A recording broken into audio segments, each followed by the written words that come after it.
This video is to quickly go over the assignments for Monday, February 14th, or Monday, February 21st. Yeah, 21st, whenever you're doing the work.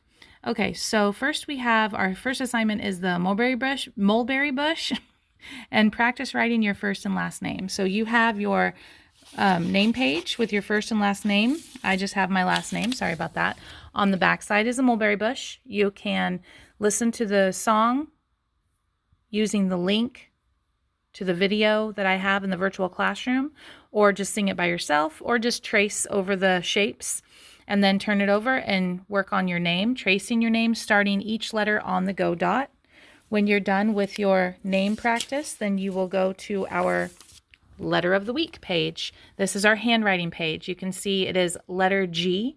Remember, we are writing our first and last name on our centers pages, which are all the letter G pages for this week.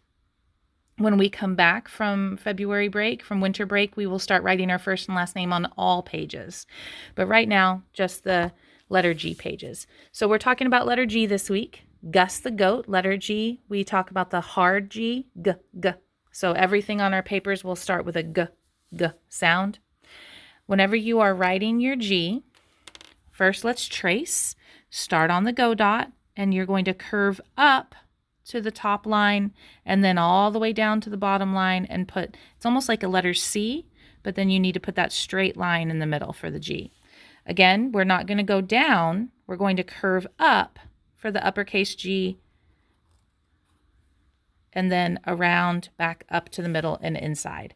It does not touch. The straight line does not touch the back of the G. It just goes to the middle and stops. On the lowercase G, it's almost exactly like a lowercase a. If I stopped right here, it would be a lowercase a, but I have to keep going under the ground, pull that G under the ground, make sure the round part fits in the whole bottom part of the handwriting lines, or in the house, as we like to say. The round part goes in the house, and then the tail goes under the line or under the ground. So you're going to trace every single G, trace it, practice, trace it, practice, trace it, practice. And then on the lowercase g's, same thing, trace it, practice. On the back, you're going to color. There's only 3 colors, blue, red, and brown. I have very quickly and sloppily colored Gus the goat.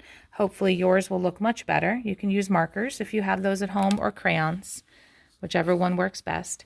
Whenever you're done with the letter G page, there's an activity, and then we go to sight words. Thank you. Our sight word this week is the word that, with our poem This and That. So talk about the word that. Has 3 sounds, but it has 4 letters because the T and the H are working together to make one sound. Th. That. Read through the poem. You can read through the poem with my video that I've linked on the virtual page, or whenever you read, try to follow along with your finger as you say each word. Look at the pictures to help you with the words. Our focus word, though, is the word that. So read the poem a few times, and when you're finished with the sight word of the day, then we are going to do our counting. We are counting to 100s by 1s, counting by 10s, and counting by 5s. We've also started counting by 2s, which are the even numbers.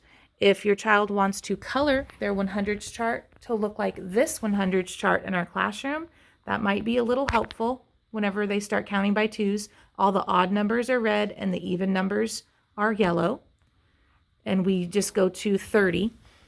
And then we count backwards from 20 to 0.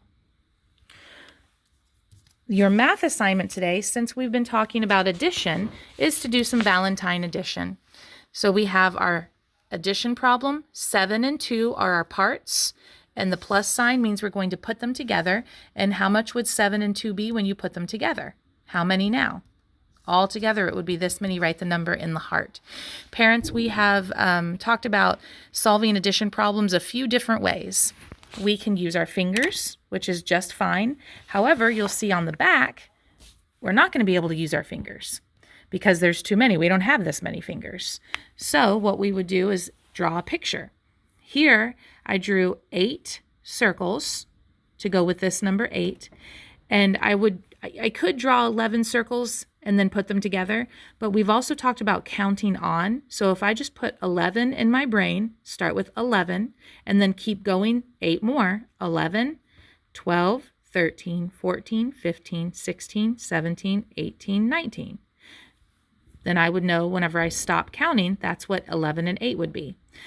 So you could use your fingers, you could draw a picture, you could also use a number line, which parents, you would have to draw a number line for your child that goes up to 20 for this page. And then they would, let me get my number line out. Sorry, it's not ready. They would start on the first number. So we would start on 11 and then go 8 more. 1, 2, 3, 4, 5, 6, 7, 8. You could also use real objects. You could get Cheerios, pennies, whatever you would have, a bunch of Legos. I always use cubes in the classroom. So I would get 11 cubes, and then I would count out 8 more and then put them all together and see how many that would be and write it down. There's a lot of different ways that we've talked about solving addition problems. Use the way that your child gets the right answer the most of the time. If fingers are faster and easier, use those. But if you get a lot of wrong answers using fingers, then try to discourage from using those. Drawing a picture, if they are able to figure out what the number is, draw that many. The other part, draw that many, put them together, then maybe that's their preferred way of doing it. Sometimes, especially on the easier ones, some of the kids just say, oh, I know that's going to be 6, or I know that's going to be 5, and they can write it down. We want to discourage that this time. I mean, if it's one more, that's usually okay. But if it's more than 1 or 2 more, I would say, let's see how you got that answer. We're just trying to really have it sink in that we have 2 different parts, and then we're putting it together, and that's the whole thing. So this is just a fun, after they're done solving each problem, they can color if they want. Don't have to. Don't forget to write your name on your papers, and we will see you again tomorrow.